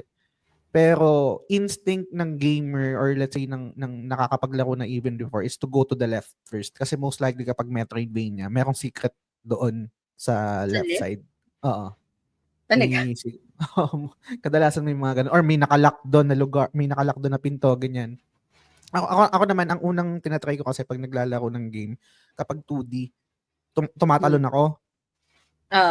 Yung talon kasi, hindi, bago pala mismo sa game, inaano ko muna kung let's say, kung 3D siya, ini-invert ko muna yung camera. Yung invert vertical. Bakit? Hindi ka nalilito pag naka-invert? Ba't parang feeling ko ginajudge mo ko? Hindi, Nagulat lang ako kasi, checklist ko rin yan before ako mag-start ng game eh. I-check ko yung camera, mouse or camera sensitivity. I-off ko yung motion blur, yung ambient occlusion, yung bloom. Kasi yung mga settings na ganun. Before ko siya laruin. Yung sa akin, ang una kong akong iniiba is kailangan naka-vertical naka-invert yung vertical. Kasi imagine mo, di ba? Hindi ko alam kung paano nag-start yung behavior ko na to. Hindi nagme-make sense sa akin kapag hindi naka-invert. Kasi for me, pag titingala ako sa taas, kailangan pababa yung control ko. Weird. Kapag titingin ako sa baba, kailangan pataas. Pataas. Alam mo, maglaro ka ng It Takes Two, ganyan yung controls ng camera dun. Baliktad. Naka-default? Hindi pa default? Default yung baliktad na ganyang sinasabi mo. Kaya nung nilaro ko yung It Takes Two, in-invert ko yung camera ko. Pati yung sa kapag magde-drive, mag-ride ng I gets naman. Curious nga ako. Sige nga, kung sa mga nakikinig nito, mag-comment nga kayo, naka-invert ba kayo ng vertical? Medyo weird. Lang to. Hindi nag-work sa akin kapag hindi naka-invert. Yung vertical lang, yung horizontal, syempre hindi. Parang may passive ka na nun. Kung gusto mong kumanan, pipinutin mo kaliwa. Actually, parang mas nakakalito yun kasi nakatingin ka sa monitor mo eh. So, dapat yung tingala mo, pa-up. Tapos yung pababa mo, pa ganun. Lads, sa lang to, sa analog lang to. Sa mouse, syempre hindi ko ginagawa yun. Hindi nga, sa controller nga. Sa controller. Yung pag ganun-ganun. Gets yung sa mouse kasi madali lang ganun-ganun yung mouse mo eh. Siguro dahil sa hindi ko dinedepensahan yung sarili ko pero try ko lang depensahan. Imaginein mo yung mga jet fighters. Pag aangat ka pababa, di ba? Binababa mo yung stick. So parang titangala ka pag ganun, pababa. Ngayon, pag iaangat mo, pag iawa mo, pag ganun. Ewan ko. Pero alam mo, wala namang judgment dyan kasi baka dyan lang nagme-make sense yung direction sa'yo. Iba-iba lang siguro ng build. Iba yung wiring sa utak ko dun part na yun, kung saan na-develop yun. But anyway, babato ko yung last ko. 3 lang din yung prepare ko. Tapos meron akong mga honorable mentions na lang. Mamaya siguro i-rapid fire ko. Etong third ko na go-to ko na podcast, madalang ko tong i-recommend and madalang ko rin tong ikwento. Pero habang nagsusulat ng note and parang trying to remember kung ano yung mga video game podcast or video game content creator na go-to ko and favorite ko. Nakalimutan ko, nga no, isa to, ba't hindi ko to lagi na ikukwento? Tapos naisip ko, kasi niche. Itong video game content creator na to, na-discover ko to nung OFW ako sa Korea. Ang libangan ko kasi doon, kasi machine operator ako, nakikinig lang ako ng podcast buong shift. And yung mga podcast na pinapakinggan ko, kadalasan yun yung timer ko. Isang episode, alam ko 2 hours yun, magbe-break na ako. Another episode, tapos lunch na ako, parang ganun. And isa sa mga na-discover ko, niche lang to, hindi sila sikat, hindi ko alam, parang tapos na nga yata sila. Ang name ng podcast nila is Ultima Final Fantasy. Ang podcast nila, dalawa silang magkaibigan. Ang goal ng podcast nila is to play lahat ng Final Fantasy and gawa ng episode yun. From Final Fantasy 1, Final Fantasy 2, Final Fantasy 3, hanggang sa lahat ng Final Fantasy. So, lahat kinover nila. And lahat yun, parang nag-run yata ng almost, kailan ako nag-start makinig doon? 2017 yata ako nag-start makinig doon, 2018. syempre mauubos na yung content nila. Wala nang bagong Final Fantasy, not unless may bagong lalabas na Final Fantasy. Doon yung i-review nila. So, wala lang na bilang fan ng Final Fantasy na enjoy ko lang din yung ano, yung format nila. And siguro yung isa pa na kaya nag-stick sa akin kasi mga cancelable humor yung nila. Parang feeling ko mga Trump supporter nga to. Hoy. Ito sila. Walang kwenta yan. I mean, parang, di naman sa walang kwenta, pero naka-follow ko dyan. Ano lang sila, parang garage band. Parang TGS lang din na Ultima Final Fantasy. Meron ba sa YouTube? Sa mga podcast lang ako Meron ng pa. Ultima Final, hindi eh. Lumalabas ba? Sila pa to? Tong ranking every single game. We beat all 84 Final Fantasy games. Oo, yan. Oo. Si Caleb and Joe. Oo, yan. Caleb and Joe. Yan. Caleb Swice. Di ba, parang mga random guy lang ito na. Random ga. Tapos, nanganak din yung podcast nila. Kasi ito yung unang gawa ni Caleb Schweiss tsaka ni Caleb tawag dito nanganak ng Nude Clan. Yung Nude Clan naman sinama na nila yung mga barkada nila, tapos yung Nude Clan naman is hindi na focus sa Final Fantasy. Marami na silang mga games na kino-cover doon. So wala lang, parang hidden gem siya for me, and I think siguro isang reason rin kung bakit hindi ko siya nare-recommend din or nababanggit kasi parang feeling ko walang magkakagusto. Parang ako lang, para siyang golden curry ng McDo. Golden curry. Pero kung trip niyo lang guys kung trip niyo makinig ng parang average Joe or random guy na fan ng Final Fantasy, try niyo yung Ultima Final Fantasy sa podcast tsaka yung Nude Clan. So, noted. May Chrono Trigger silang episode, no? Meron nga. Meron din. Tapos, ano pa ba? Siguro i-rapid fire ko to, Bonbon, kasi ito mga go-to ko rin to, pero hindi ko sila masabi na favorite. Pero naka-ano rin ako. So, Daryl Talks Games. Ito naman mga video game essays. Kilala mo to? Oo, kilala ko sila. Pero like, very, very madalang lang ako makinig. Ang konyo. Madalang lang. Pag may feature siya na nilalaro ko din. Na, yung Clear Obscure na napanood mo na yung video niya, yung Clear, sinare ko yun sa GC natin eh. Meron siyang tape yata din. Yung sinend mo. Pinanood ko before tayo mag-record ng episode eh, before. Nung una nating, spoiler cast. Good shit. Tapos, meron din dito si Super Derek RPGs. Ito naman, medyo niche rin siya. Hindi pa naman ganun kalaki yung following. Pero, parang ano lang siya. Parang lang siyang sa akin, parang comforter lang siya. Alam mo yun, parang blanket na niyayakap ka. Kapag nagkakwento siya tungkol sa mga JRPGs na usual rin na hindi napag-uusapan. So, ganun.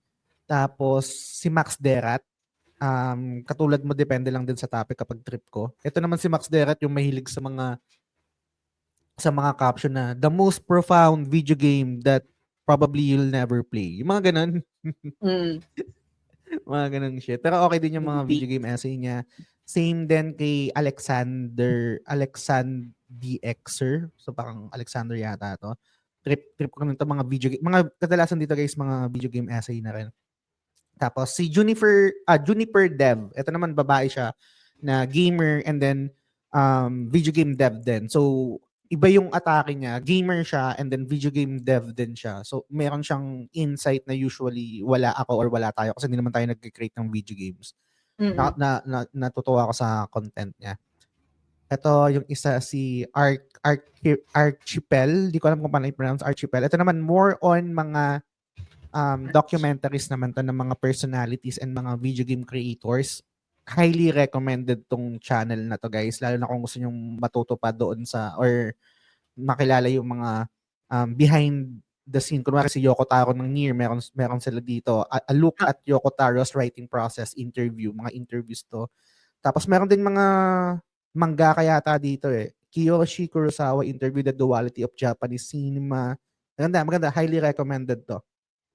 Ano Wait. pa ba yung mga ano niya dito? For some reason, nakasubscribe ako kay Archipel. Baka dahil sa manga. Feeling ko din, yun din yung mga napanood ko sa kanya. Kaya ko nga lang siya nabalikan eh. Baka napanood ko before, tapos nag-subscribe ako. Most likely. Ay, hindi. Sa Metaphor. Yun yung na-watch meron din siya. sa kanya. Meron din siya dun sa Metaphor. Good shit to, guys. Kung di nyo alam, follow nyo to. Lalo na kung may, kayo. Trip nyo yung video game industry tsaka yung mga anime. Ito, a metaphor in fantasy yata yung sinasabi mo. Oo. Alam ko kinover niya rin dito. Ay, si Junji Ito. Nandito rin. Meron siyang video essay yata dito, documentary. Dami, good shit. Super, highly recommended. Tapos, si Vatividya, syempre. Para sa mga Souls-like. Dahil, let's be honest guys, pag naglalaro tayo ng mga Elden Ring, mga Dark Souls, mga Sekiro, hindi naman natin naiintindihan yung story niyan. So, kailangan natin si Vatividya na gagawa ng 2-hour video essay tungkol sa isang lore ng Dark Souls. So, pero ang nakaka-enjoy kasi kay Vatividya Bonbon is yung boses niya, siguro yung pag-narrate niya. Sa tenga.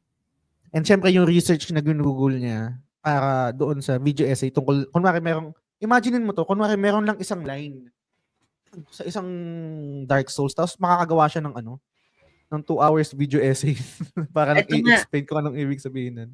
Kine-check ko nga yung channel niya ngayon. Hindi na, Vatividya? Good shit yan. Tapos, naging fan din ako neto before, pero ngayon hindi na ako actively na nakikinig or nanonood. Meron kasing parang, ewan ko, parang toxic trait ba to or bad behavior. Nung hindi pa sikat to, super proud ako sa kanila. Tapos nung sumikat na parang, ayoko na nga, sikat na, dami na may gusto. Girlfriend reviews. Proudly, I can say, na isa ako sa mga unang nakadiscover na ito and naging fan, even nung mga unang videos nila. Tapos nung sumikat na sila, parang, pero na-enjoy ko pa rin naman yung content nila. Paminsan-minsan dumadalaw ako sa kanila, lalo na pag yung gagawa nila ng video is na nalaro ko. Or meron akong tawag dito. Meron akong insight about it. Gusto ko lang malaman kung anong take nila. Tapos, last 3, sorry. Merong isa is Game Maker's Toolkit. Highly recommended dito, guys. Kung gusto nyo magkaroon ng insight naman din about video game devs rin. Ito kasi, napaka-knowledgeable niya about video games. Dinidiscuss niya dito is yung let's say game design, level design, game production, ganyan. So, para magkaroon tayo ng nakakatuwa kasi siya dito rin ako nakakuha ng insight parang napapalawak niya yung pag kunwari mag-comment ako sa isang video game or mag-critic ako. Another insight galing sa isang video game dev kung paano sila mag-create ng level design and shit. Highly recommended yan, guys. Game Maker's Toolkit. Eto naman, random ko lang siya nakita. Hindi ko alam kung kilala nyo rin to. Shoutout nyo lang din. Si Kirby Pinky. Ano? Kirby. Oo. Kirby. Tas Pinky. Ito naman. Pinay naman to. Randomly lang na nabato sa akin ni YouTube. Ang nakakatawa dito, hindi ko kasi, parang siya lang kasi nakilala ko na na kung kanina kasi puro video game essay yung binabanggit ko, puro taga-West yun. Tapos ito, si Kirby Pinky, Pinay siya, gumagawa siya ng mga video game essay. Though English, pero Pinoy siya. Nakakatawa lang. Parang take ng isang Pinoy. Parang, I think, may absence sa YouTube space ng video game essays pagdating sa mga gantong klaseng atake. I'm not sure, baka hindi ko lang kilala, baka meron din mga content creators or mga YouTubers na gumagawa ng gantong content, yung mga video game essay. Kunwari ito, how good is the storytelling of The Last of Us? So, meron siya mga video na mga ganyan. So, di ko alam baka meron ng iba guys let me know. Kaya na-inspire rin ako, parang gusto kong gumawa ng ganito. Video game essay. Tungkol sa mga games na trip ko. Kunwari ito, The Hunt is Back. Pero last 6 months, di siya ganun ka-active. Hindi nga. Yun yung last post niya eh. Meron siya dito yung The Age of Woke. Understanding Dragon Age, The Veilguard. Oo. Rivals is the new Overwatch. Mga ganyan shit. So, yun. Kirby, Pinky, shoutout sa'yo. And lastly, siguro patay, hindi naman patay, siguro nakahiatus lang. Wala rin kasi akong balita, hindi ko alam. Pero isa sa pinapakinggan kong podcast talaga before, bago pa magkaroon ng TGS, yung puro kalaro. Sila Inang, sila John, and then si Yvette. Yung pinanggalingan ni Yvette bago ko siya pinirata. So, joke lang. Joke lang. Excuse me. So, doon ako nakikinig dati sa kanila before, ng Pinoy podcast about video games. So, mga mga OG na masasabi. So, hindi na sila active ngayon eh. I'm not sure kung bakit. Pero, lagi ko silang pinapakinggan, oo. Lagi ko silang pinapakinggan before. So, yun. And siguro disclaimer Bonbon, no? Baka lang kasi may comment, unahan ko na lang din. But hindi ako nagsabi ng mga kasama sa community kasi marami tayong content creators sa community, right? Consciously talaga ni left out ko yung automatic na yun eh. Gusto kong magbato ng ng parang yung personal na mga pina-follow ko na outside of the community or hindi ko kaibigan or hindi ko acquaintance. Kasi good na yun eh, matic na yun at least for me, parang ewan ko. Pwede ba yan? Nag-zone out ako. Pakiulit o tinatawag.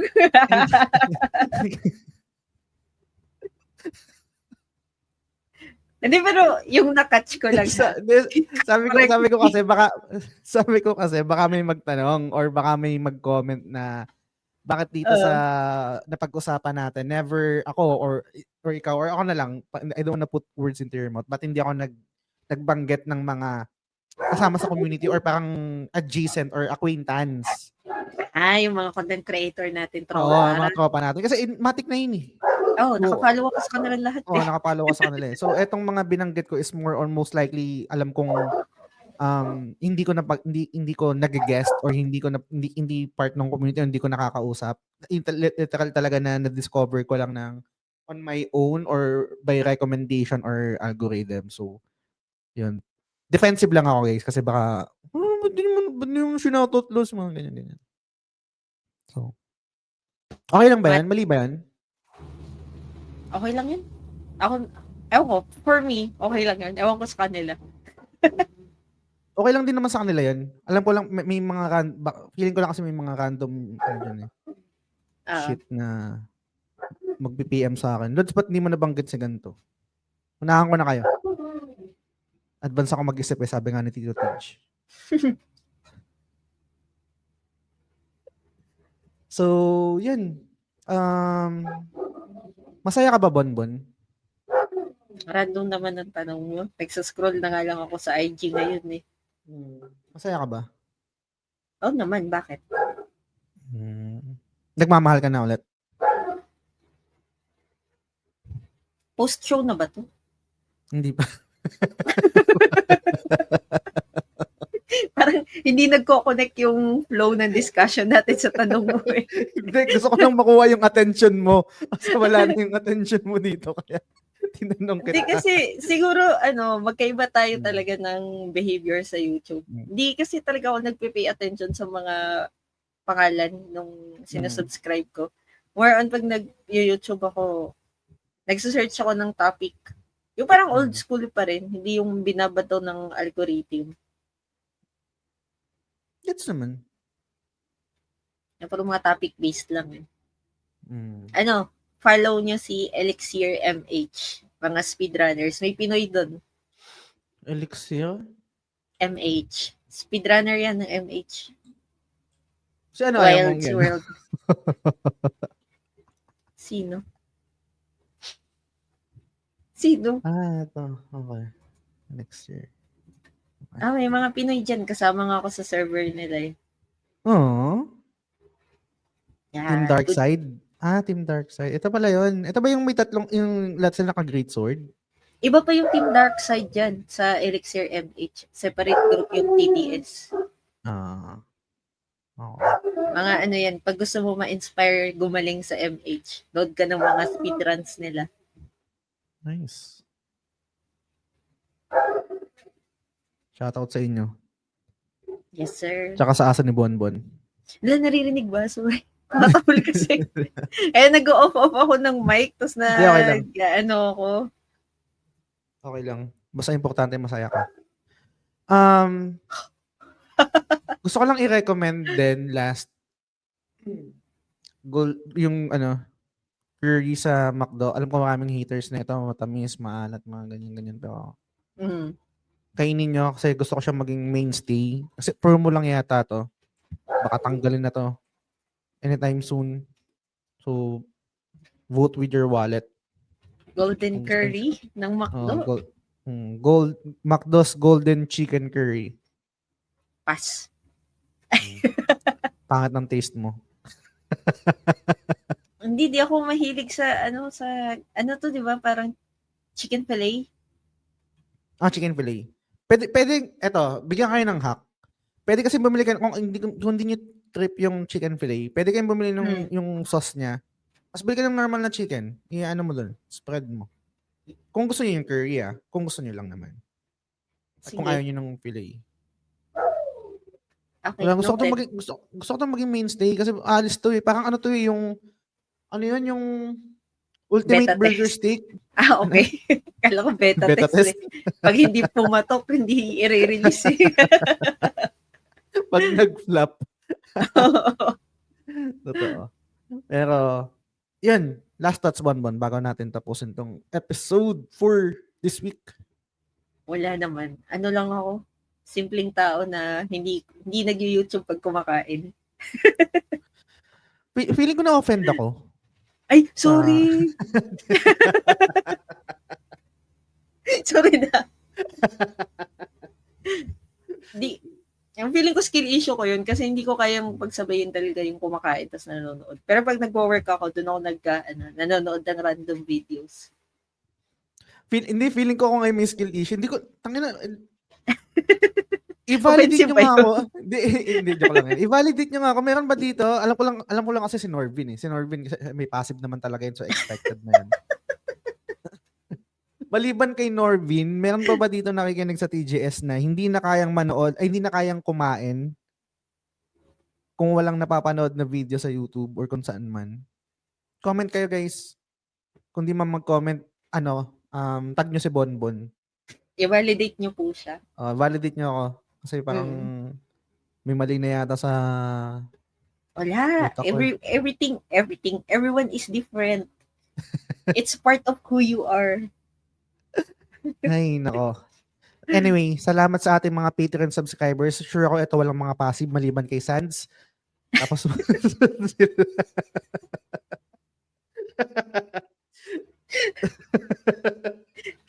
sa ating mga executive producers. Yan nga si Sands, si Lance, si Mark D. Vinagracia, si Yvette, si Zane Solivilla ng The RR Channel, si RD Casimiro, at si Kuya G, at sa ating mga Patreon subscribers. If you enjoy the content that we're creating, consider supporting us on patreon.com/thegamesulog-show. Bonbon, maraming salamat sa time mo. May gusto bang i-promote? Shoutout. Wala akong ipo-promote. Wala rin ako i-shoutout. I'm good. Ako na mag-shoutout. Sige, go. Out na ngayon yung beta test ng 2XKO, yung fighting game ng Riot Games. I-try nyo. Masaya. Nice. Yan ba yung shinare mo sa GC? Oo, yung invite code. Nice. Kon. Di tayo nag-usap ng mga games na nilaro natin, pero tsaka na lang yan. Wala namang masyadong ano.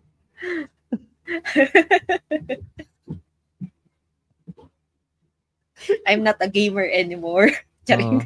Mga lang kami, mga nagpapanggap lang kami. May mga content lang. But anyway, maraming salamat sa time nyo, guys. Follow kayo sa Spotify, sa YouTube, and kahit saan. So, yan. So, sa susunod na episode ulit.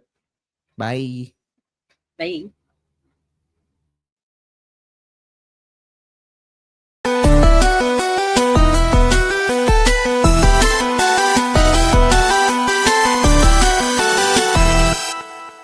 The Gamesulog Show is fan-supported at patreon.com/thegamesulogshow. The following names are current supporters and I'm eternally grateful for your kindness, support, and generosity. Sands, Lance, Mark Divina Gracia, Yvette Solivilla ng The Ara Ara Channel, Kuya G, Mike Rubio ng X-Core Gamer, RD Casimiro, I am Maku, TJ Balyares ng Backlog na naman Budolcast, Big Chungus, Bernard James Cruz, Jacob Francisco, Franz Galapon, Arnel Pableo, MC De La Cruz ng GamePow, Mark Gerald Dizon, Benson Santa Ana, Kuya Benny, Dar Malyari, Batuts, Storm, Silves, Mar Valencia, Bay Ian ng Master RCB, Macy Tang Balyares ng Casual Gamer vs. The World, Hey Kiko, Shalene Rivera, Edgy Weeb, Mark Paha, Ray Anthony Rivera, Ben Dre, Leo Cavite, Jan Velasquez, Ronette Macalino, Teacher Isa, Christine Manuel, Albert John Gonzalez, Jang, and